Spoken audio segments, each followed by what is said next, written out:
projects at NC State University libraries. This meeting is being recorded. So the first one that I'll talk about is sensory maps, or sensory-friendly maps. So these are floor maps of our libraries that highlight spaces that are quiet, or that tend to be quiet, that are uncrowded, or that have natural light instead of the harsh overhead lighting that can sometimes give people headaches. So we designed these specifically for autistic students, but they're useful for everybody. The map of our quiet spaces tends to fly off our shelves in particular. These were designed originally as PDFs to post on our website and in print, but since they were released, we've incorporated them into our interactive space finder. And if it's okay, I'll pop the link into the chat if you're interested in seeing what these look like. It's an example of an accessibility project where we're really thinking about the use of our spaces, how they're already being used, and what the study needs, which may be different between our different students on our campus are. The second project that I'll mention is the readability widget. This was designed for students with reading disabilities, but again, some of those features can be useful for everybody. I'll put the link in the chat as well, if I can highlight properly. Okay. So this was developed by my colleagues Eric Olson and Meredith Wynn, and I provided help with designing user research. Again, we're lucky at my institution that we have the in-house technical development skills and time to be able to do something like this. So if you head to that link, you'll see that there's a screenshot, but you'll also see that there's a little red tab in the lower right-hand corner that says readability widget. And if you pop that open, you can toggle things on and off, like a warm background instead of a bright white background, a dyslexic-friendly font, hiding images if one is easily distracted by images and just wants to focus on the text, and highlighting links. This is a project that came out of a conversation with a student who was autistic and had ADHD and was studying about the experiences of neurodiverse students. And so the features of this readability widget are useful for some people, but not all people. Like oftentimes you can say like a certain web experience is accessible, but it still might have some things that are that some readers might not prefer. Like a stark white background may make it hard for some people with reading disabilities to read, whereas a warm background might work. Whereas vice versa, someone who is vision impaired would prefer the high contrast of the black text on a white background. So one of the best pieces of feedback that I've gotten in the past year is from an anonymous NC State student who wrote to say, thank you for the dyslexic-friendly font option. It's usually so hard to read web pages because it takes me so long, so I feel really represented. Heart emoji. What a wonderful thing to hear. It really made us feel like, you know, the efforts that we had put into this were actually making a difference for some of our users. The last thing I'll note, it's a pretty simple but high impact project, which is a bathroom census. So we have 5 buildings.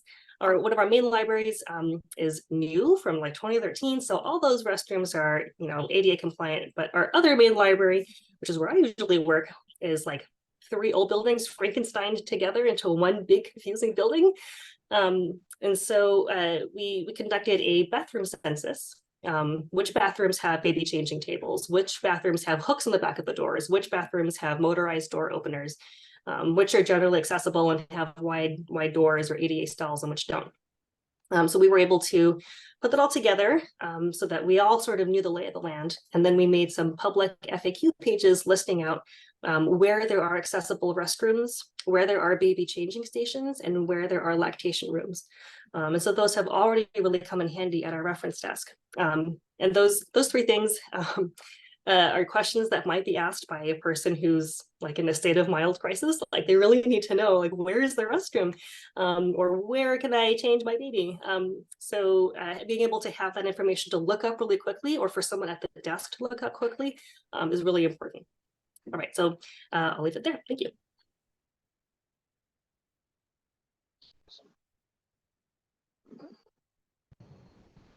All right, thank you for that. A lot of great projects happening out in North Carolina. All right, so next we have Alex.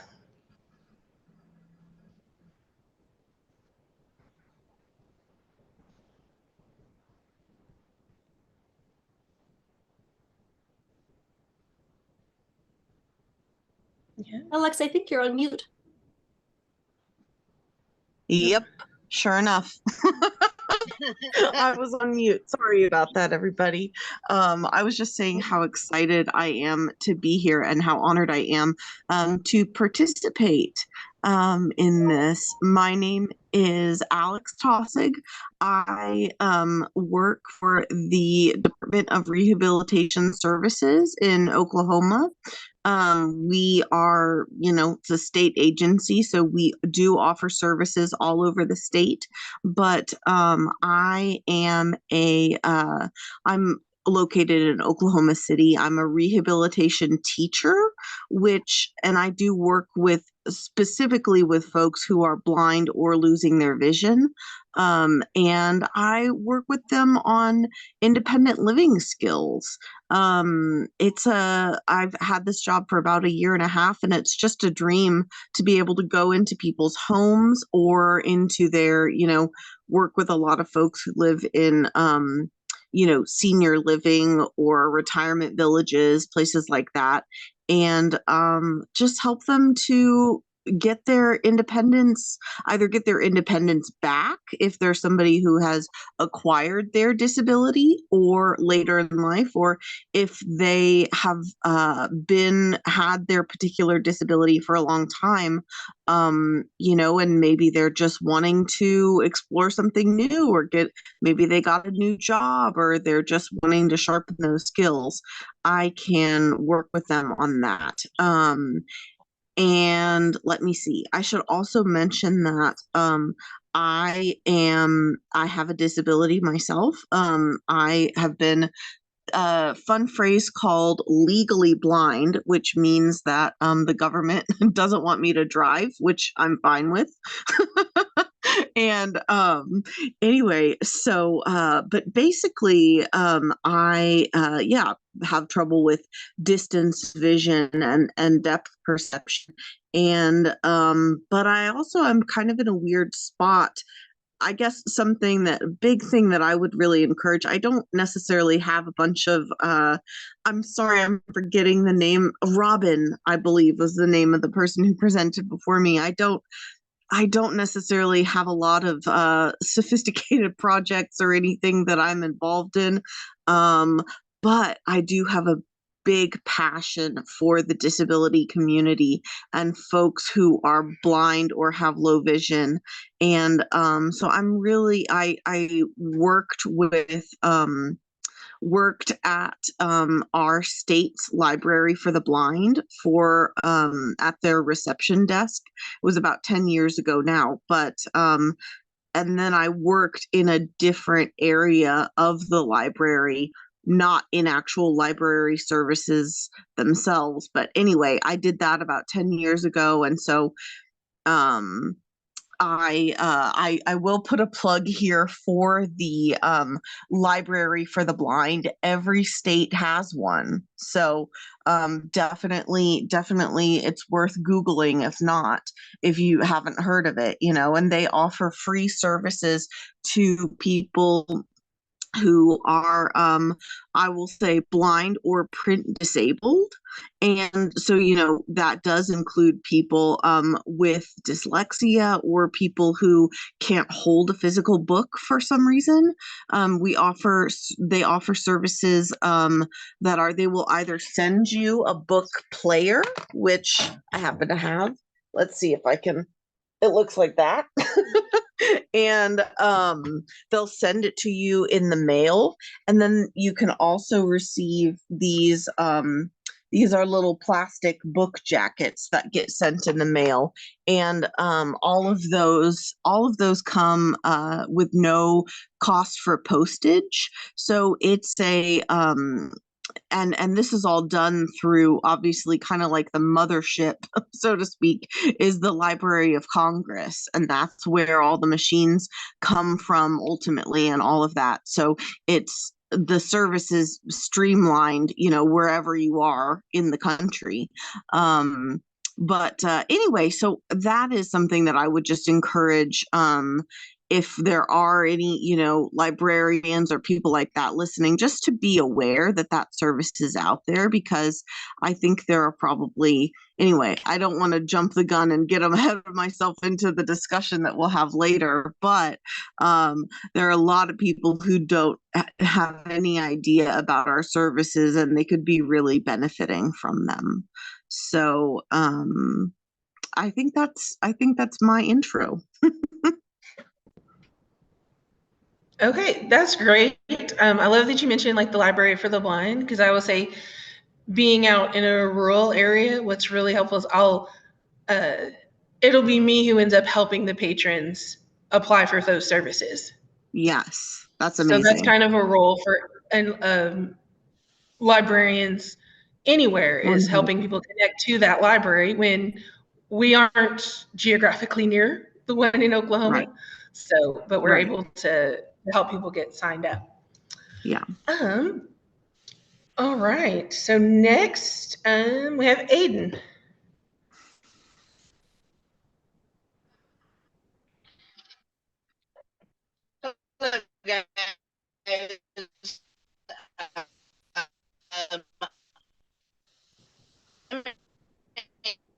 Rushing.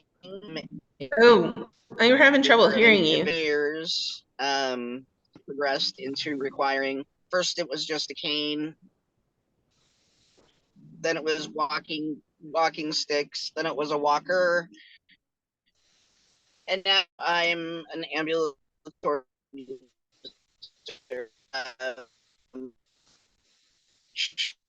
People don't realize about 75% of all wheelchair users are actually at least partially ambulatory.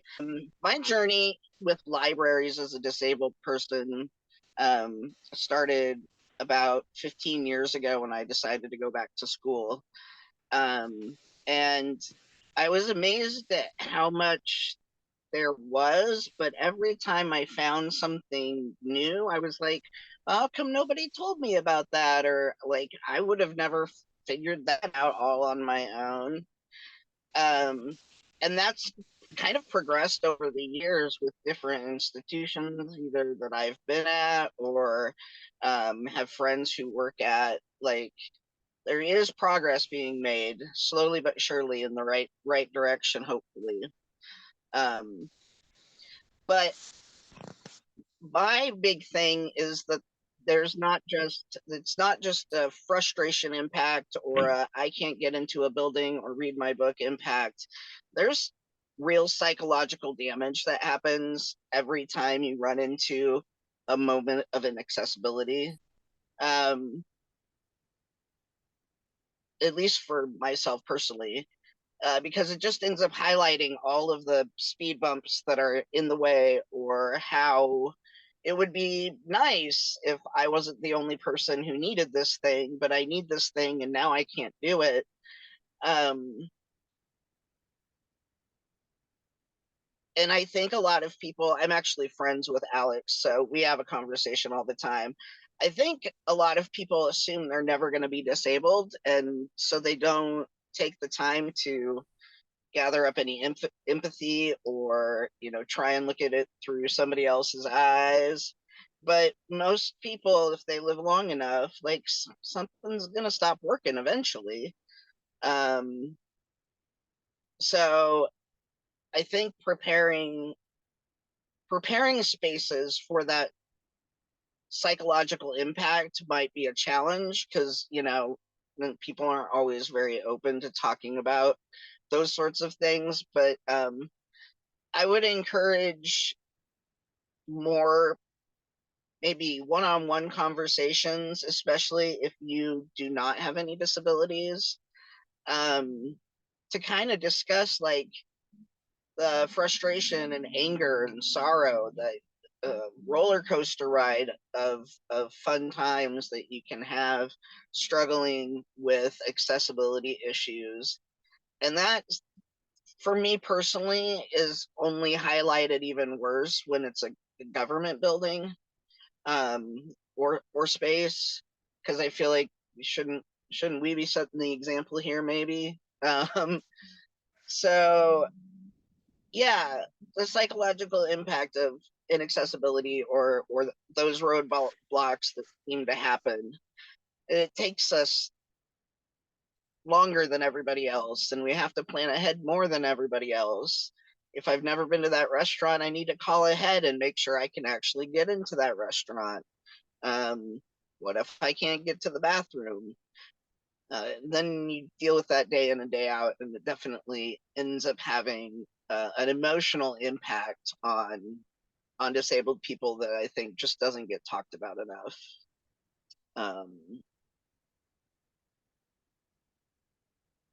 Yeah. The other thing is, and I would like to hope that everybody at this discussion understands this, but never make assumptions about somebody else's disability,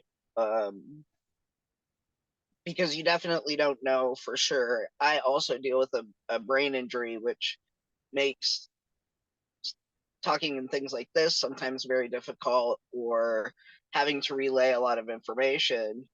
And I've definitely gotten looks like, well, what's wrong? Like, like reading people's facial expressions where they're frustrated that I can't get through what I need to talk about. Or they see me stand up from my chair and they're like, oh my God, but you're disabled. You're not allowed to do that. That's my favorite one. That happens pretty regularly. Like, well, why are you using your chair? Well, because I am, I guess. So yeah, I would encourage people to really see the whole picture when it comes to accessibility, and how it can have long-term effects where people don't even want to try to go out and experience the world anymore because they're just met with frustration at every turn. So yeah, I think that's it for me for now.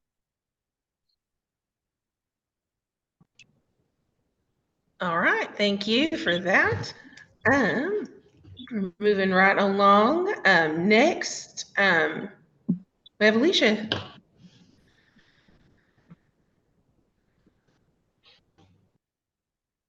Hello, everyone. Can you hear me? Okay. My name is Alicia Dill. I am the Fine Arts Librarian and Program Liaison with the downtown branch of the Dallas Public Library. I'm also the chair for the Bridging Deaf Cultures Interest Group, which is a part of the AOLA and the ODLOS, which I think stands for Office of Diversity and Literacy. And I'm also the co-founder and president of the City of Dallas Disabilities and Accessibilities Employee Resource Group. And I've only been here at Dallas for 4 years as a librarian.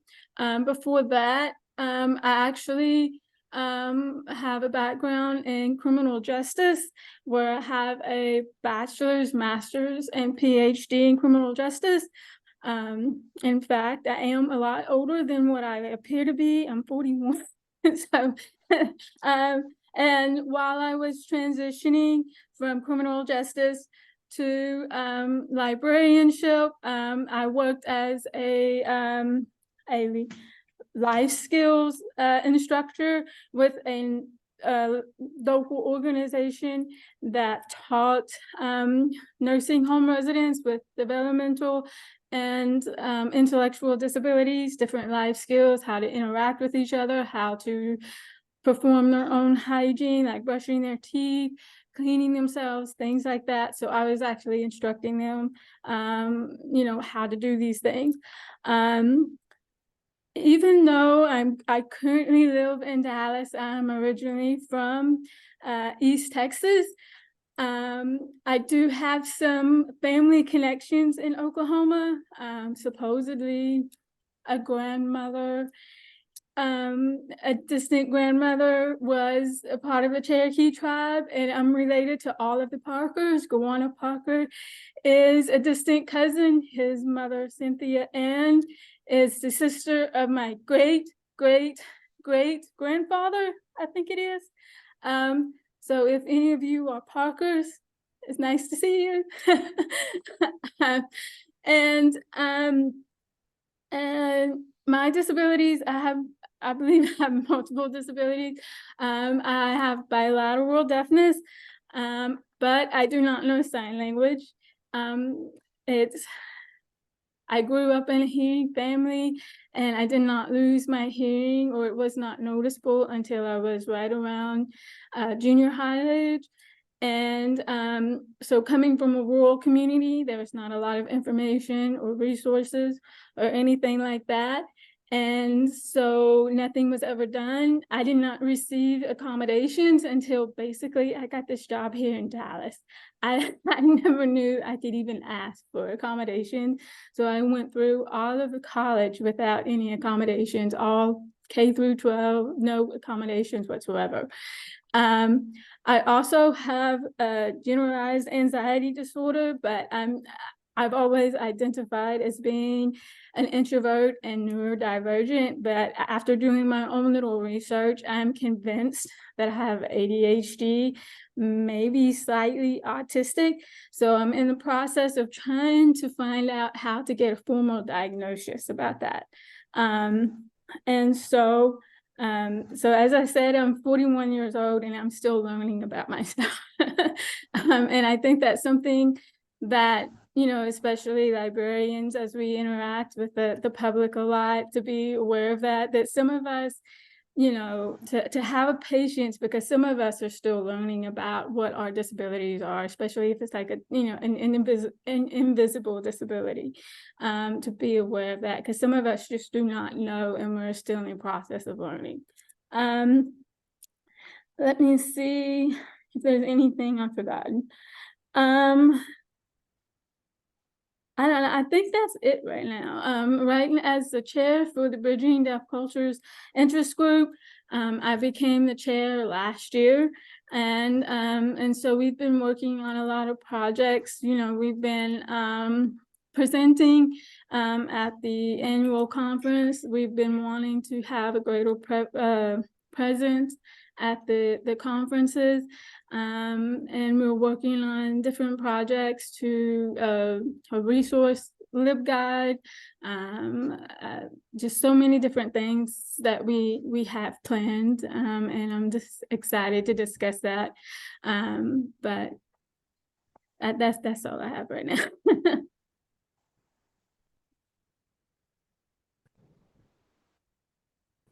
All right. Thank you, Alicia. Let's see. Oh, is that a clap, Robin, or is that a hand raise? That was just a clapping reaction emoji. Okay. I have a small computer screen, so I was like, wait, which one is it? All right. So that is great. I will say, Alicia, I don't know if we've discussed. I didn't know you were related to the Parkers, because my mother was Parker. So that's really awesome. We're related. Oh my gosh, that is awesome. Yeah. Like, yeah, it was like Cynthia Ann's like grandfather and my great however many grandfathers were brothers. Like, yeah. This is great. I love this. Okay. Yeah. Okay. Okay. So anyway, let's see. Oh, next. Okay. And then so next we have Casey.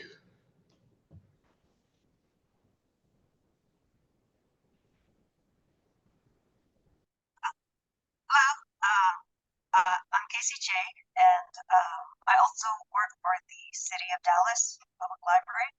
I'm the branch manager over at the Grauweiler Park Library.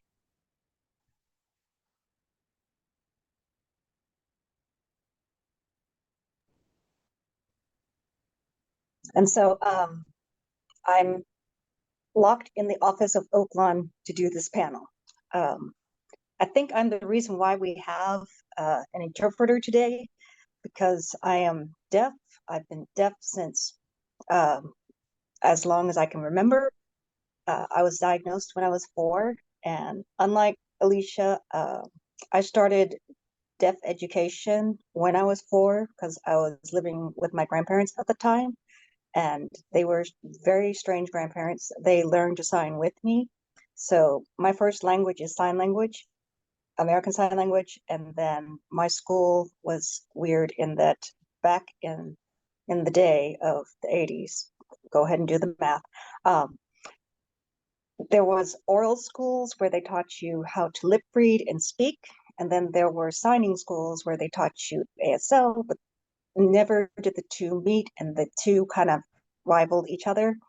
And the school I was in were like, why not take the benefit of both worlds and do all three together? So I sign, I lip read, and you may notice I speak. I've been working for the city of Dallas for 18 years, and let's see, I'm a member of the Bridging Deaf Cultures, so Alicia bosses me around and I just say yes, ma'am. And also on the Dallas Disabilities ERG, and again, Alicia's in charge and she just bosses me around and I say, yes, ma'am, would you want me to show up? And so I'm a huge advocate of deaf services because not only do I provide them, but I also receive them. Right now, I just got my new captioning device, and then we discovered it has to have an Ethernet connection. And so as we speak, I have IT people crawling around on their hands and knees under the desk trying to wire this thing together. I have left them with the user manual, and we all just pray this works out.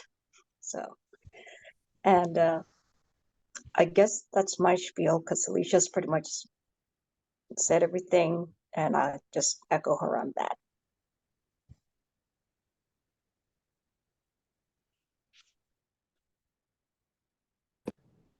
All right, thank you. Yeah, I'm so excited because last year I spoke on deaf stuff, but I think there's really a lot to be had from getting speakers who have actually needed such accessibility and getting that perspective. So I'm really excited you all are here. Let's see. All right, so let's see. Last but not least, we have Brent. Hello. Good morning, everybody, or good afternoon. Sorry. Let's see if we, yep, awesome. Spotlit and everything. Thank you so much. I'll try to be very quick. Let's see. First, I would like to, again, thank the Metropolitan Library System for their generous funding of the ASL interpreters today. A special thanks to Kristen Williamson, who really, without her help, I would not have been able to get that to work. And I want to thank SLRS and our interpreters, Sherry and Carrie. Thanks for being here. We really appreciate it. So let's see. First, I am Brent Grayson. I am with Oklahoma Able Tech. Oklahoma Able Tech is an AT Act program center. Each state, district, and territory has one. And we are Oklahomans. We are based out of Oklahoma State University in Stillwater, Oklahoma, within the Department of Wellness. Our mission is to improve, pardon me, I'm reading notes here, so my eyes are going to divert a bit, trying to get it right. Our mission is to improve the lives of Oklahomans of all ages and abilities by providing access to assistive technology devices and services, financing opportunities, digital accessibility services, advocacy, and education. We are funded primarily through the Administration for Community Living of the United States Department of Health and Human Services.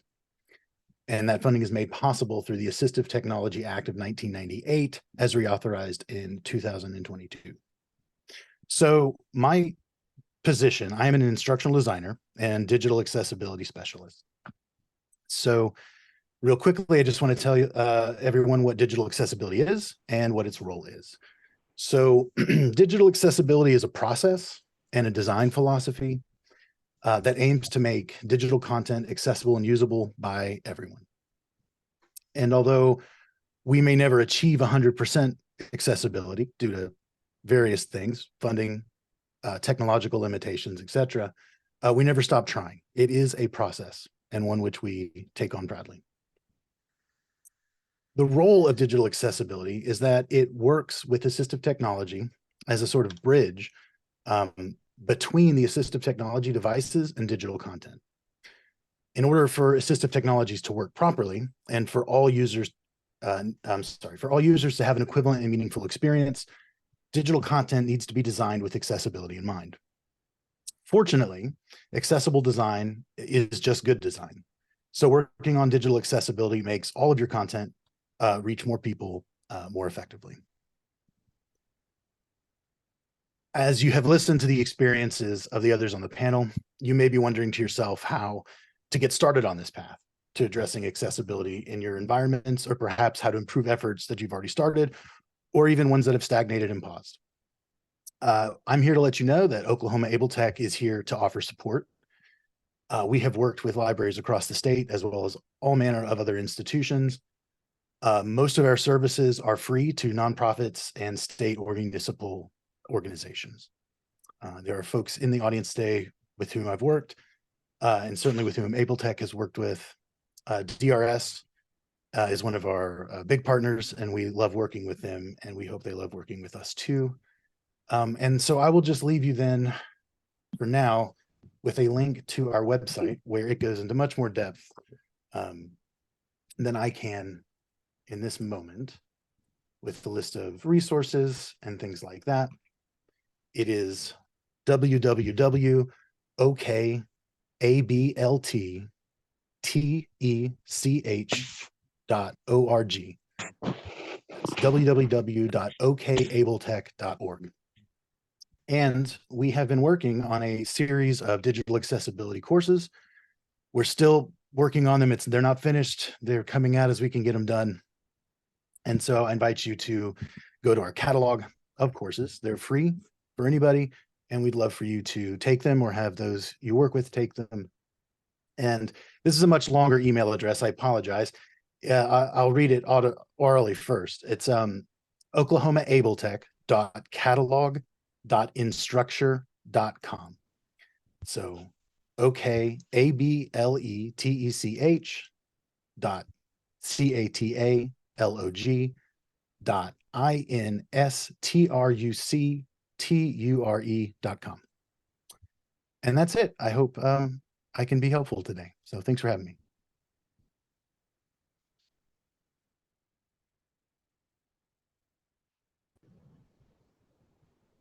All right, thank you. Thank you, Brent. All right, so actually that is all of our panelists have introduced themselves now. So what we're gonna do is we're gonna take a 10-minute break. We've reached this point a little early. So I'm thinking if everyone can just get back by 1 o'clock.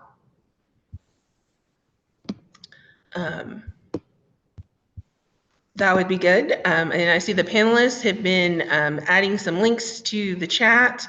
We will try and gather those up. So yeah, feel free to get those while we're on break. Also, I will try and collect those to stick in our email that we give out afterwards with your certificates. So yeah.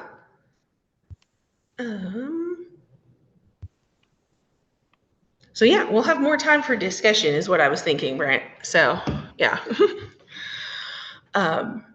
Yeah, if everyone just wants to take a few minutes to stretch and everything before we head into our question segment. We will return at 1 o'clock.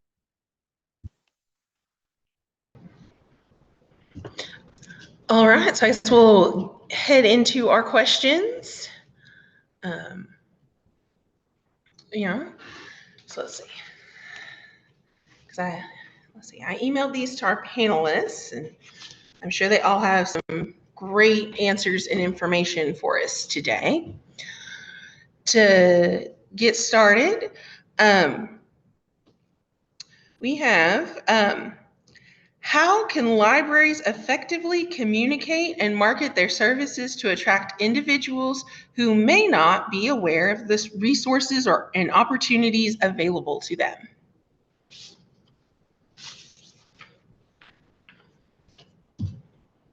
So, anyone want to speak first?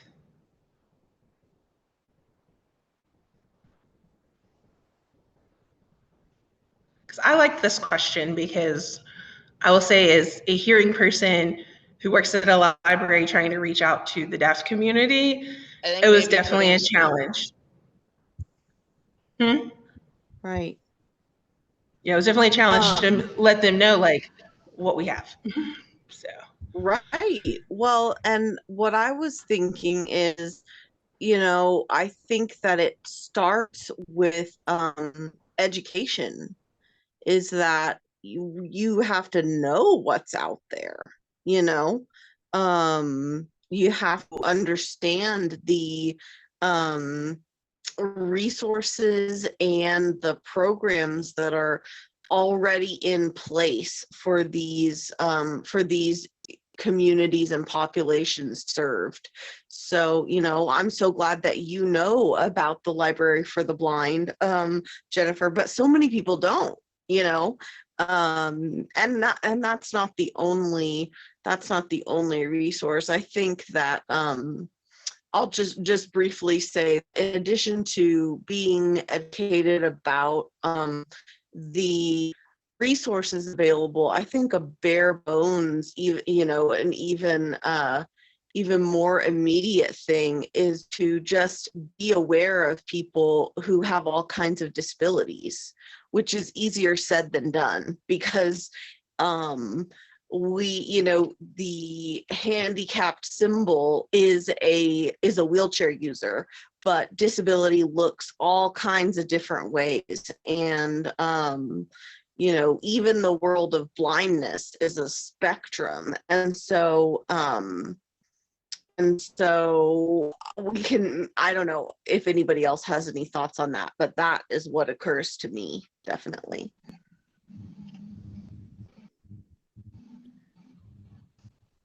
From my experience, again, I'm from a rural area in East Texas, where I know that there are people with disabilities who exist, but we're all kind of like isolated, and you do not know that the other person exists. And coming to a huge city, that is still pretty much the case a lot of the time, although there are way more resources here than what there ever would be in East Texas. And so for me, it's just trying to, because I'm new to the city, trying to learn what resources are available out in the community, doing kind of a lot of research. I've hit a lot of dead ends because there's different organizations that are no longer active. There's very limited means of contacting them, because the means that I've found they're no longer operational. And then there's some organizations in which they are non-disabled people who are speaking for the disabled community, and I want to speak to the disabled people and bring them in for programming and things like that. Like right now, I am planning for National Disability Awareness Month in March, and we want to have different programs with different speakers, but we want to be sure that these speakers are disabled and they can speak to their own experience of being disabled. And in this case, we're trying to get someone with autism, trying to communicate with a a national deaf organization to see if we can get any speakers from there, and all of these different organizations. We want someone who actually has a disability to speak for themselves and their own experience as to what it is. And a lot of the organizations that I'm finding is basically, you know, people who claim to be experts, but they do not have a disability. And I think that's one of the things that, even though these experts, they can have very useful information, I think it's always best to go to the disabled person to speak to their own experience, and include them in programming and services and things like that. So.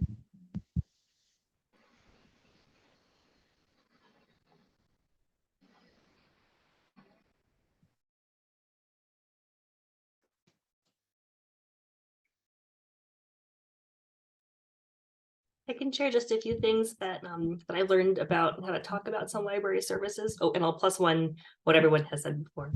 One thing that I learned in my time as a librarian is that if someone has not felt welcome in library spaces before, then they might not know how things work in a library. So make no assumptions about people knowing that you can borrow books for free. Not everybody knows that. It's something that, you know, if you've maybe grown up in libraries, you sort of make that assumption. I did for a long time before realizing that some of the students that I was working with just didn't know that. And so being explicit about that in your materials, in your promotions and advertising might be something to keep in mind. Also thinking about using language that is user-centered. So for example, not saying something like audiobooks are available, but you can check out audiobooks for 2 weeks for free. The way that we talk about our services or write about them or advertise them, really, if you're thinking about how the user is seeing or hearing or reading about that, and sort of tailoring it for that experience, it can really make a difference in how welcome they might feel to not just enter but remain in that kind of space.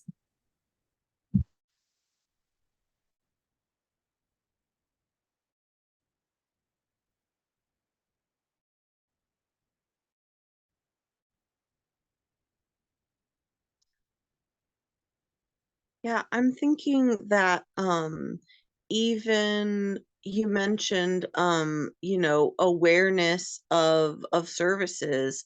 I think that people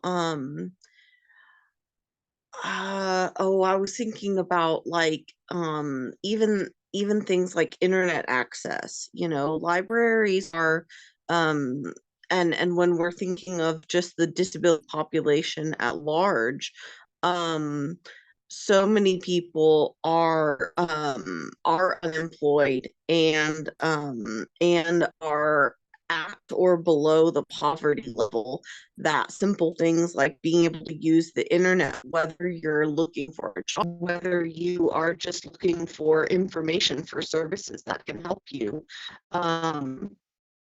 being, you know, not everybody is aware of those things or kind of feels welcomed into that space. So and I'm now thinking to myself, well, what can we do about that? So I don't know, maybe somebody has thought about that.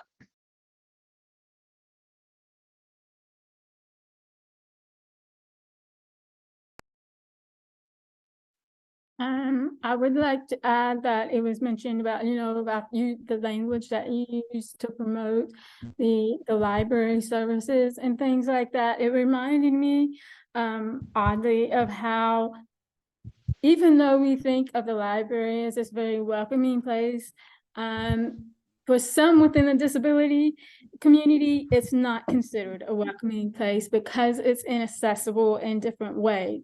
So if you really want to ensure that you are, you know, reaching out to this community to come use your services, those services need to be accessible. Programs need to be accessible, and steps need to be taken to ensure that it's accessible, because no matter how much you promote your program, if it's not accessible, people are not going to come or continue to come because, again, they view that as not being welcoming to them. And so that's an important thing to remember as well.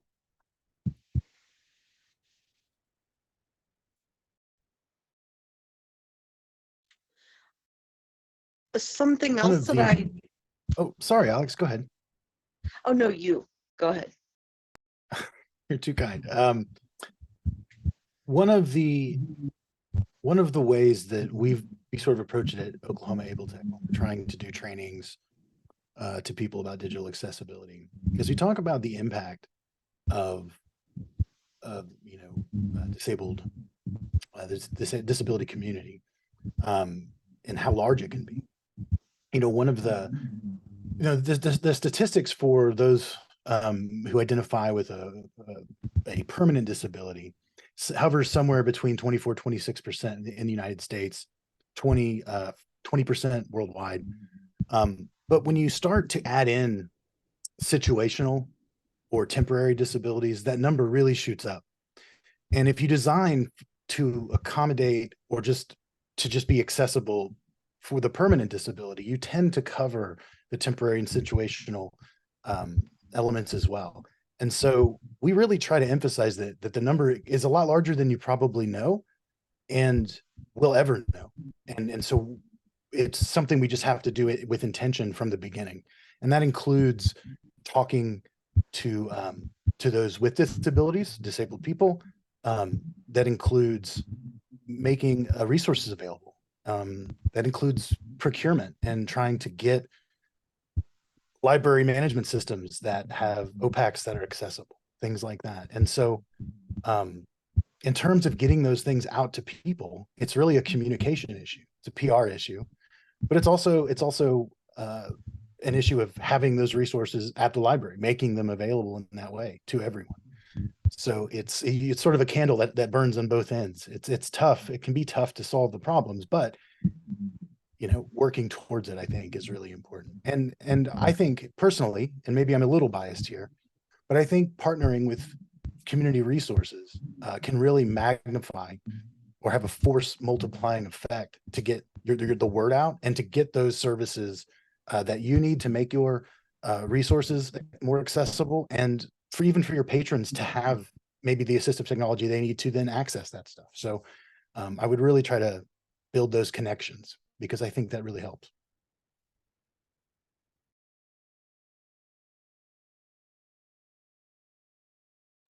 Alex, you're muted. Darn it, I keep doing that. Sorry. But what keeps coming to me as everyone has been speaking is the cry of one of the rallying cries of the disability rights movement in the 70s and 80s was nothing about us without us, which is just so true. And people with disabilities, I think Aiden touched on this too, and he and I, because we're buddies, we talk about this all this time, that people with disabilities, we're the largest minority in the world. We are at every single cross section of human identifiers, race, class, sexuality, whatever you want to do, we're there. And if you live long enough, as Aiden said, you will join us. So sometimes it can in fact be frustrating that we're such a big group, and yet I think, because I don't know how many of you have been a part of, I've only been to a few cross disability events, and it is chaotic. It can be, making sure that everyone's access needs are met. And by the way, this Zoom, you guys are doing a beautiful job with all the resources and all the attention to detail there. But but yeah, I think that's another thing that I'm hugely passionate about, is just getting people from the disability community involved, because we actually know what we need and we know the resources that are available. And you really, because of the internet, it's really not that hard to find people who are in your area who can help to educate. And the other thing that I just wanted to say really quick, I don't know if this would inspire any like discussion, but personally, as a member of the disability community in libraries, I would love to see more of a celebration of disability as a culture. Um, you know, somebody mentioned March is Disability Awareness Month. July is so I think we'd have to watch it, because every single month there's something that honors another some disability or another. But July is Disability Pride Month.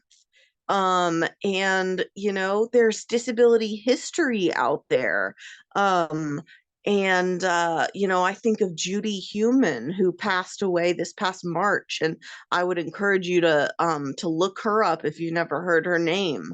And I just think how cool it would be to walk into a library and see a disability section. People are writing memoirs about their experiences, and I have a cousin who has published a book called Sitting Pretty. She published it a couple of years ago now, but her name is Rebecca Tossig, and she's a wheelchair user. And she's done events at her local library. She's done creative writing workshops for people with disabilities. So I just think there's so much fodder for the imagination and for people to feel represented. And I just want to be a part of that in some way.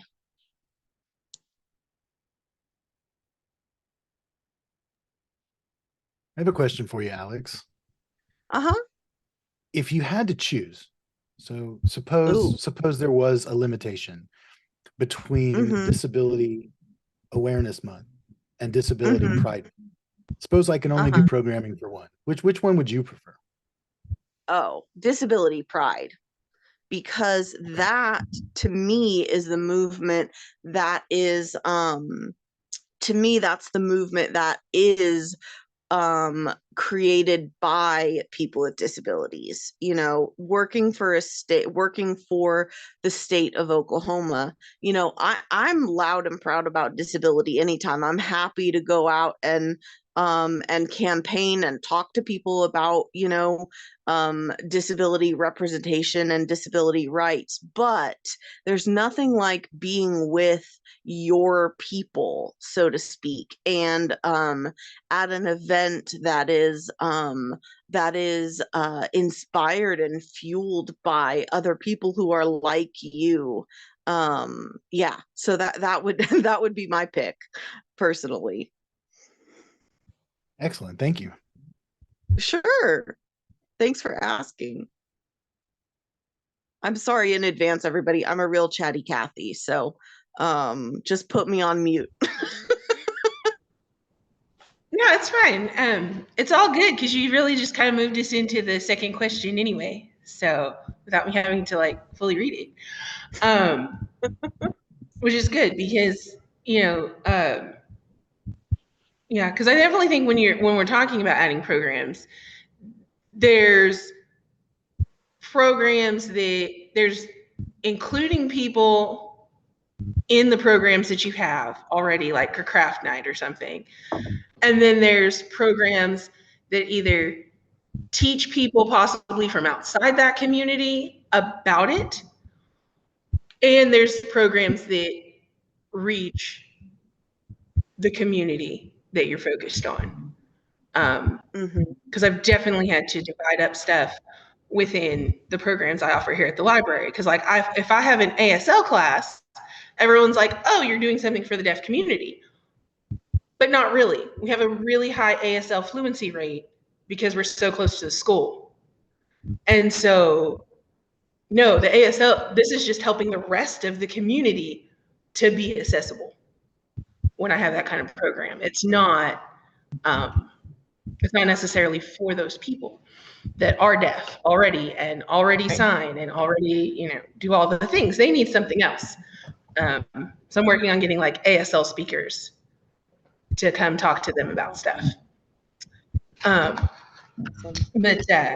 if anyone else has anything, because the second question, what steps can libraries take to ensure their collections and programs reflect the diverse interests, perspectives, and needs of their community? So if anyone else wants to jump in about, what you've done for programs or your collections. Oh, I could speak. A couple of years ago, the Dallas Public Library, they decided to have baby signing time, which is very cute and wonderful, and we all get excited. But the person doing it did not sign, except for the words she was going to do that week. And so said, well, baby signing is actually signing. And so that is like getting a person from Russia to come in and do English story time and sing the alphabet. That's all they can do. And it's not necessarily helping anyone in the long run. You feel good about yourselves because you're learning the alphabet, but it doesn't really assist the community at large. And so it said, congratulations, you've been signed up for baby signing time. So suddenly I was on the rug and signing with babies, which worked out because it started to attract deaf families and parents of deaf children who, got over the shock of, okay, my child's deaf. It's not the end of the world. I just need to relook at life and their life. And so I don't have them on today because having a cochlear implant and a hearing aid, I get tired and sometimes I need a break. Technically, that's my right, but it was really exciting to see like deaf toddlers come up to me and, they have these big satellites hanging off their heads. And they're like, I don't know what's going on. And then they're like, oh my God, they shrink. No, you grow. And how great that was for them to see, okay, I will be okay. And I will at least rise to the schlub that is this person at baby signing time. But also, I took it upon myself to teach ASL classes to adults because there were so many people in our community who already have deaf customers and who are parents of deaf children. And the rate of parents learning ASL is 25%. And my own parents fall into that 75% of not learning. And so I want to make sure that the next generation of deaf and hard of hearing children have all the opportunities and can communicate with their parents, because think of all the conversations you've had with your parents and how that gets completely diminished if you only have a toddler level vocabulary. How you talk about anything like dating, makeup, what's happened to you as you grow up, those things don't happen. And so you leave that child completely on their own and going, I think this is supposed to happen. And so having services like that, even though it can, for the wrong reasons, on its head and be very self-serving of like, well, I know sign language, I'm so good. And then you meet a deaf person, just like when you learn Spanish and you go to Cabo, like, oh, I don't know Spanish. But it does help because most people don't realize I'm deaf, and they don't assume any deaf person can speak like I do. And so it shocks them when I'm reading their lips and I am not catching what they're saying, or they have a full beard and mustache, and that's just not going to happen. And they're so shocked and like, but you look fine. It's like, well, thank you, I try, but I'm still deaf. And so it's such a relief just to have even someone sign, hello, welcome. That's all I know. And wait right here. Let me get you some help. It's because going into any unknown territory is always going to be terrifying for anyone with disability. And knowing that someone acknowledges and respects your disability and is trying the best that they can with what they've got makes all the difference in the world.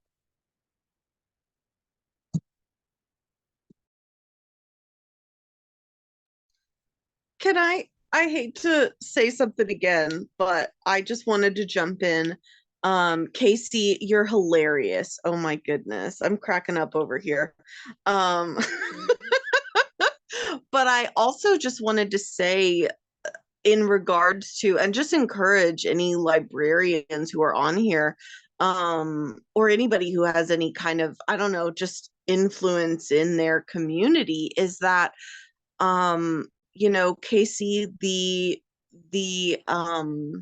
oh gosh, what can I even call when someone is not recognizing you as a person with a disability, or when people basically the best way for people to actually get educated about, I believe, about disability issues and the disability experience is through learning from other people's experiences in a library setting. Social media is good too. I always encourage people to find people with disabilities on social media and follow them, because then you're getting information straight from the horse's mouth, so to speak. But you know, I think everybody on this call who has a disability has experienced, you know, being an educator, willing or not, in Walmart or something like that, you know,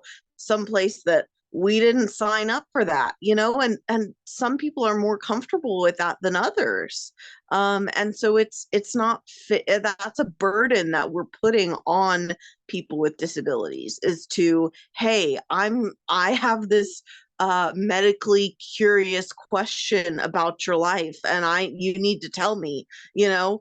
And maybe basically what I'm getting at is there are lots of people out there who do not interact with disability except for at random times. And the fact is, because we have the internet now, because we have books, because people who have not had voices for so long are finally able to speak, it means that people don't have, you know, Joe Blow on the street doesn't have an as much of an excuse for being unfamiliar, because you can educate yourself. And so I just, yeah, I think that that's why, if the more that we can put it out there, disability is just another kind of diversity. You know, I think that that is so important. And and thanks for sharing your story, because that was I cannot even imagine somebody. Oh, that made my skin crawl about the sign language. Oh my gosh.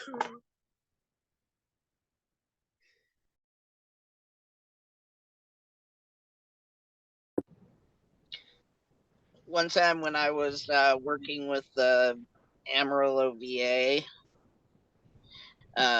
they were having a women's veterans uh, symposium, and their like keynote speaker was a man, and I was like, this can't be real, what I'm experiencing here. Like, I feel like even things that are that obvious don't get looked at. And so it ends up being this trickle down effect where everybody else is affected by the fact that, you know, nobody has enough information to make a reasonable but then they don't ask. Is probably that's where my biggest issue lies, is they don't ask, or they don't look, they don't try to research, and so then not only are we disabled, but now we're a new kind of burden, like, oh, and now you have to learn about, yeah. Anyway, I think it's important to have conversations, which I think is what everybody is getting at, like have conversations with actual individuals who understand that particular disability through their perspective. I feel like we'd be doing a lot better if more people just stopped and asked.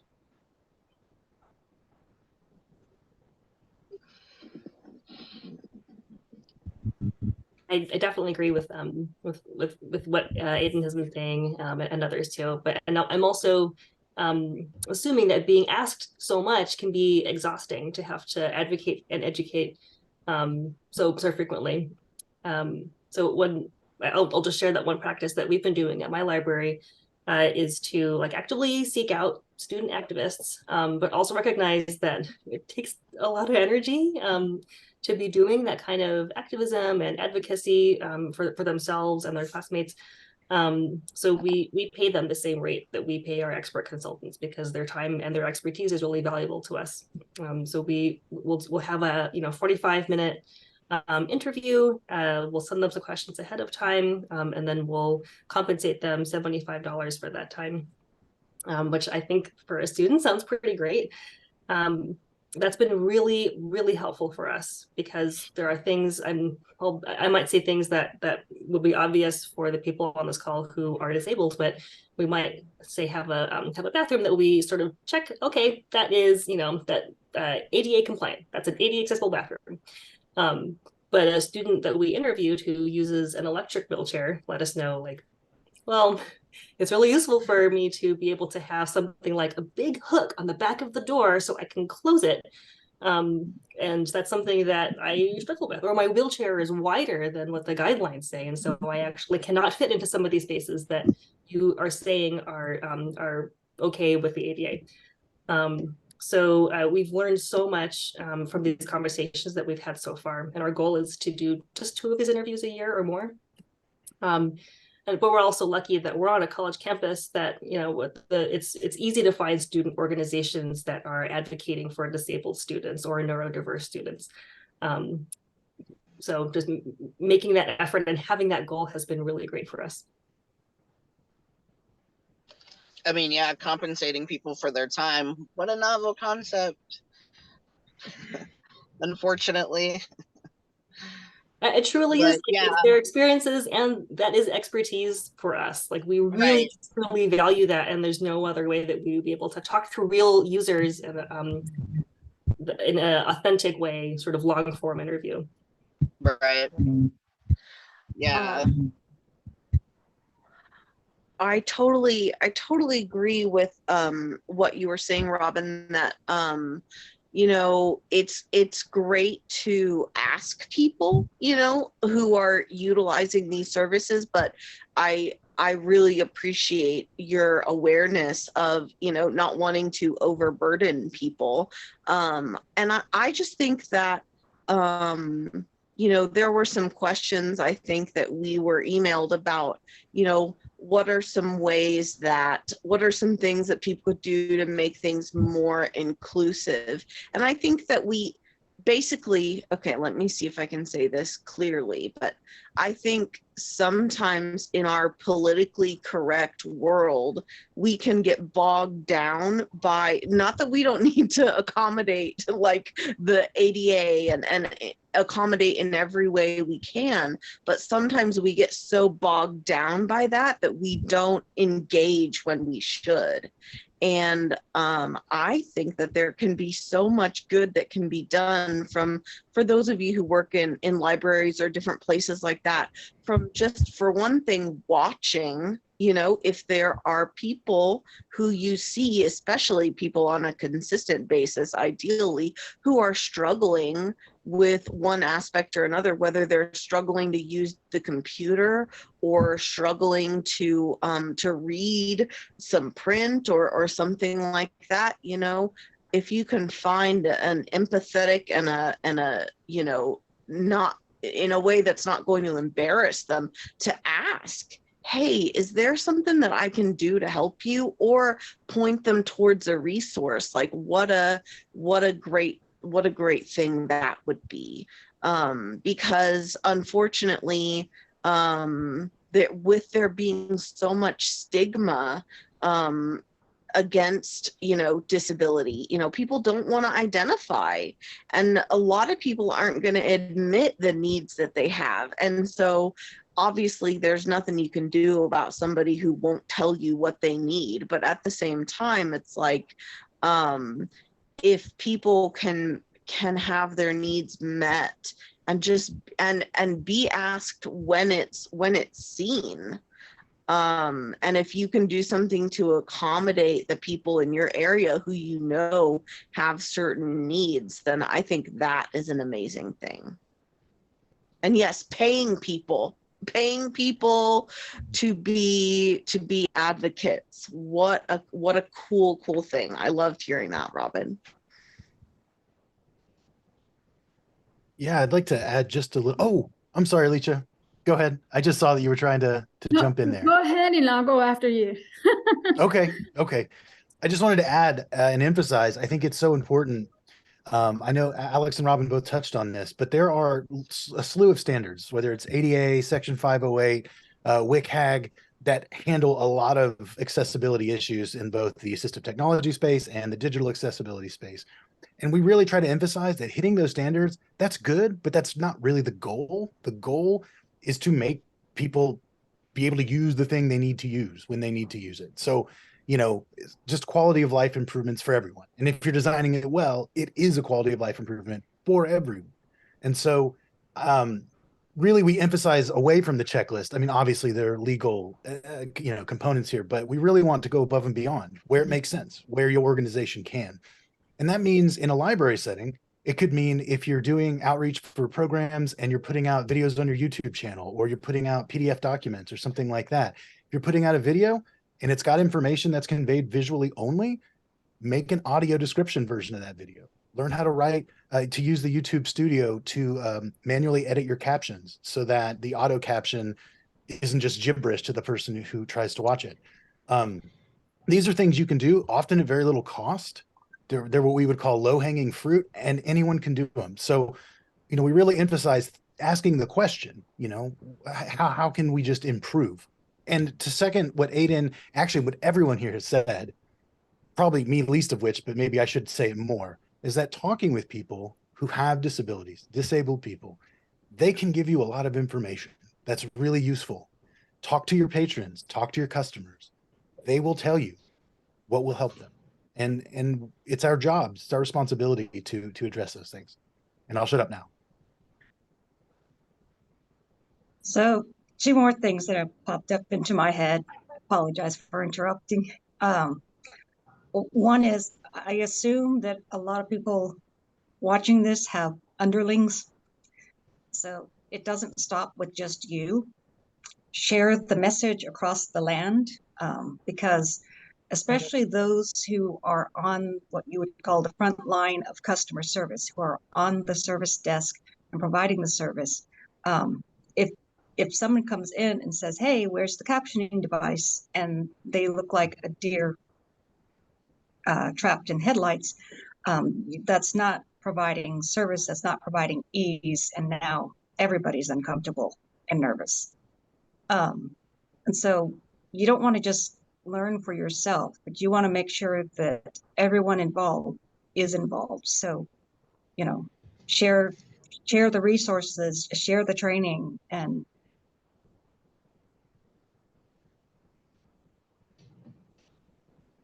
What I had wanted to say was basically circling back to what Casey had said prior about the experience with the person teaching baby sign who do not know ASL. It just reminded me like of how diverse like even people within one disability are, and they have different needs. Like Casey, ASL is their first language, and they prefer ASL interpretation as an accommodation. Me, I do not know ASL. I mean, I've been trying to learn, but it's been difficult trying to be consistent with work and everything else getting in the way. And so I rely on captioning to communicate. And so I think that's an important, especially when providing different services and programming, that it's best to provide both services. If you have, programs catering to the deaf, or even people with other disabilities, like different learning disabilities with autism, people who are nonverbal, they may have a preference for captioning or ASL interpretations. They may sign, there's many different ways in which people can communicate. And I think it's important to provide, diverse options. And it's especially important to remember that sometimes, I know, at least for me, that it was difficult to ask for help. It was difficult to speak up for myself, and it's still very challenging. I actually have a trauma response that involves being really having physical symptoms when I speak up for myself or ask for something, or even thinking about it, because I feel like I'm going to be ignored, punished, or something like that. And so like I would get I feel feverish, I will get knots in my stomach, different things like that. And then it's just, again, a trauma response in which my needs were not only not met, it was like they were, explicitly in one way or another denied. So that's something to remember, that some people, disabled people, have a very difficult time asking for help. And so if your services are already have these built-in accessibility, it makes it easier for them to come to you. Internalized ableism also has a lot to do with that as well, as to why it's difficult for them to come out to you and say, hey, I require these resources, and so a lot of disabled people, again, I'm speaking from experience, they do not want to draw attention to themselves. They want to be accepted by, other people. And it becomes, difficult for them to acknowledge their disability. And so I think that's important, an important service that, libraries can do, is making sure that their services already have these built-in accessibility options available, so that everybody can get their needs met. Well, the second thing I remember now is when implementing services, at the very least, try your very best to see it from and experience it from that person's point of view. It's always best to bring in someone else who is going to be experiencing it from that framework, because it's not a checklist. Okay, I have fulfilled the ADA checklist. We are awesome. No, you're not yet. Because like when we had a school tour of deaf kids come in, and the library was like, hey, Casey, can you come over and check it out? And I said, kill the floor lights. And they were like, well, I mean, we need good lighting. So we thought this would be good lighting. Yes, but the floor lights are acting like a flashlight under your chin, which makes for facial expression, and any lip reading that goes on just completely discombobulated. Plus, you're going to terrorize a bunch of children. So kill the floor lights. But just that one thing. And like when we had our low vision computer come in, they're like, okay, we're going to stick it in the back corner. I said, no, you're not.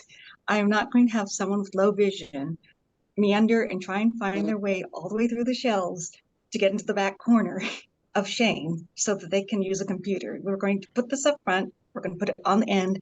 We're going to make sure it's a double wide table, because they may also have mobility issues. And that's how we're going to do it. And so they're like, okay, reroute the cables. Good idea. So, but yeah, that's my take on providing, if you really want to do it right. Yeah, no, that's all really good. I read an article once and it had a great title. It was like, ADA is just the start. Feel free to go further. Which led to me in my own library, and this is something little that people can do anywhere.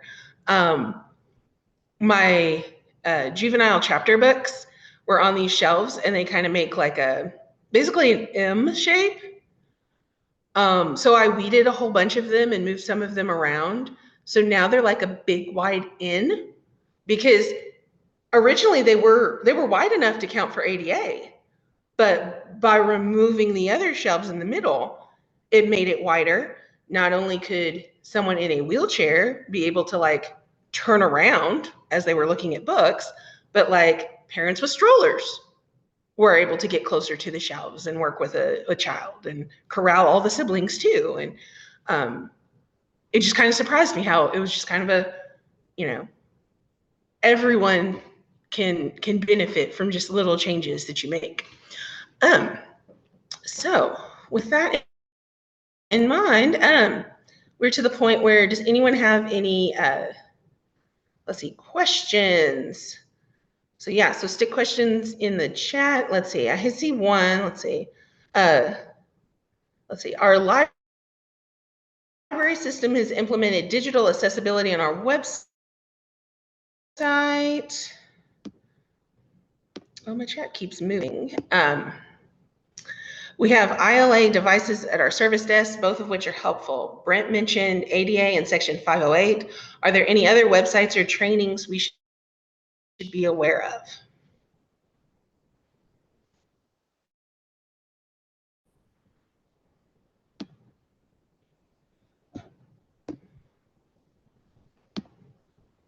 So, any training suggestions from our panelists? Brent is putting some great information in the chat. And I just want to add that something that I've been trying to focus more on in the past few years for digital accessibility is recognizing that those automated scanners or checkers really only catch about 30% of possible accessibility errors on a website.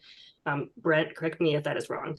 But that means like it's not going to check to make sure that you're using plain language. It's not going to check to make sure that the title of the web page and the tab matches the content, which is really important. There's I don't actually have a great training to recommend, but there is a presentation from a couple of years ago from folks who work at Harvard. So take it with a grain of salt that they have a lot of time and staff to throw at stuff. But they did a more sort of human audit of their website to check those things that can't be caught by the automated scanners. And so that for me feels like a next step for us at NC State, going beyond just making sure that we have, zero errors on our website. Yeah, I'll second that. One of the things we teach at the very novice level is to make use of those automated checkers, because that is a step in the right direction, and it will catch some just egregious stuff like structure errors and stuff like that in documents or web pages.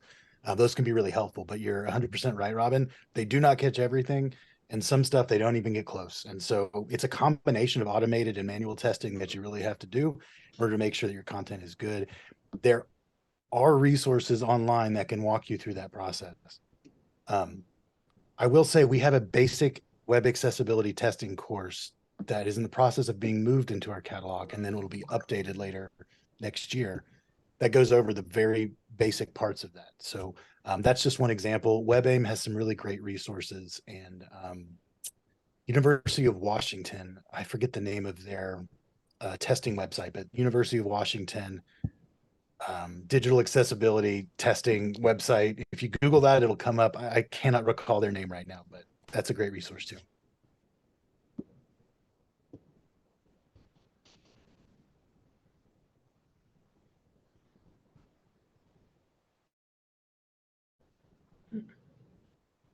I would also say I found stuff with it costs money.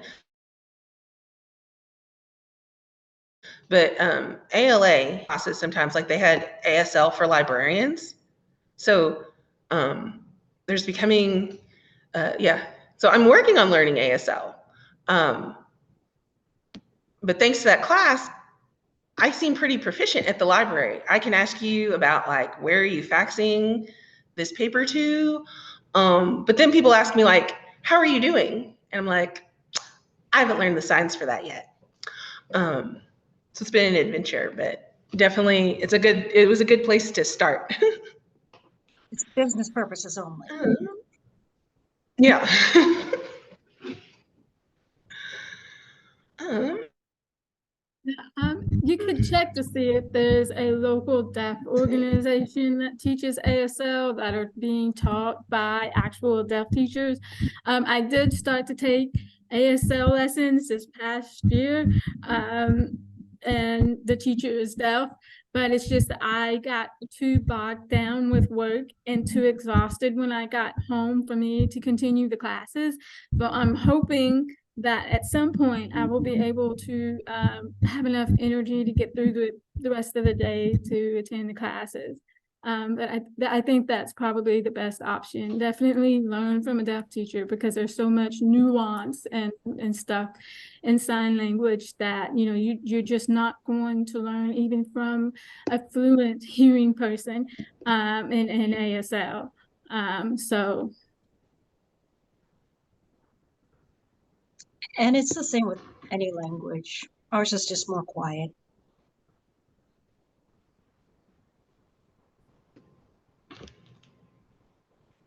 yeah.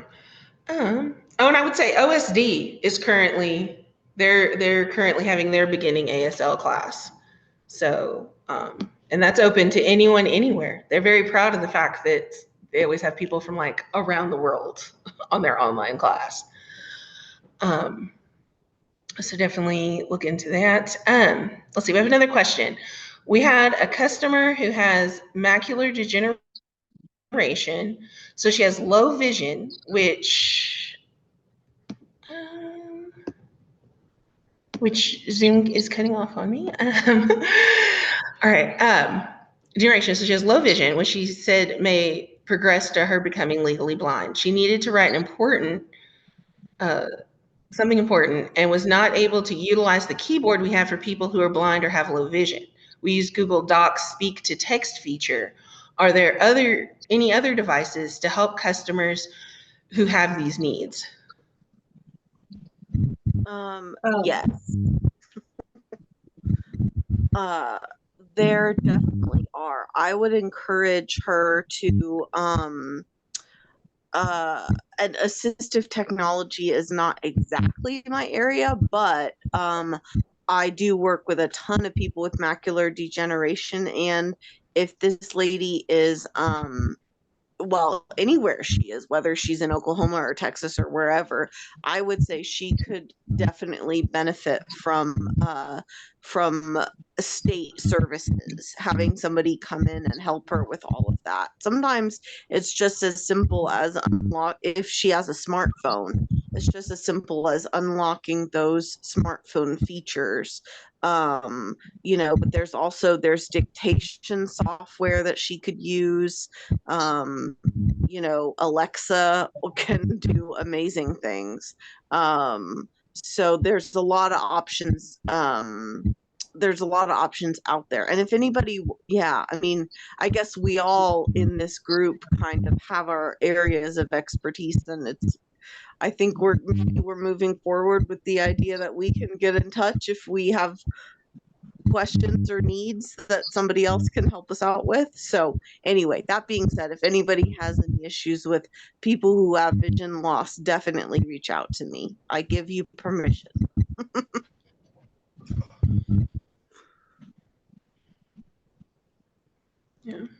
Yeah, that's true for me too. Yeah, I'll say, some of the DRS people have come to my library and used our meeting room. So that's definitely a resource that people underutilize. So definitely all of you Oklahomans, check out DRS's website. That's the Department of Rehabilitative Services. because they offer a whole lot. Like everyone thinks of like the School for the Deaf as like K through 12, but they have a senior hearing aid program that I've definitely handed out flyers for to some of the seniors who don't want to admit they're going deaf. So yeah, touching base with some of those other organizations. Okay, Brent. Okay.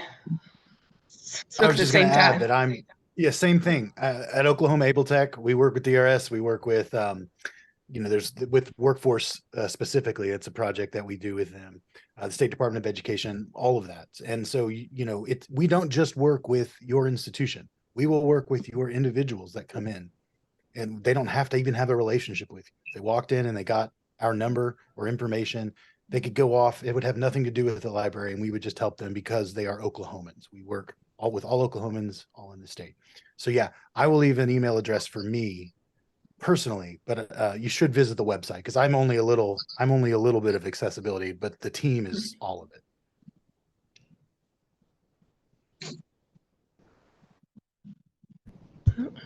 But hopefully we've given everyone some ideas and some things to think about in your own libraries. If I may, I just wanted to say it's been a real pleasure listening to everyone talk today. The questions were good. Everyone's experiences and getting to hear them was really awesome. So thank you, everyone. I definitely learned a lot. Thank you so much for including me. Yeah. Well, yeah, thank you to all our speakers. We really appreciate all of you agreeing to talk to us today. I know some of you are, some of you are not librarians and some of you are not from Oklahoma. So we definitely appreciate getting some diverse voices together to learn from.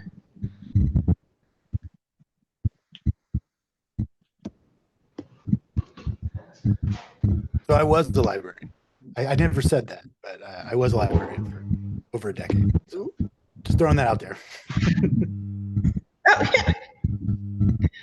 That's awesome. Yeah, I really appreciated this. We talked about how broad the disability community is, and I think events like this are so important when I can get together with people who are technically in the same community as me, but maybe maybe I'm not aware of some of the things that they're dealing with. So this was really, really valuable. Yeah, I guess if no one else has anything, we will be, we've been collecting the links and the emails. So we'll send that out with everyone's certificate and another link and reminder to fill out the evaluation. So those go to OLA. And so, yeah.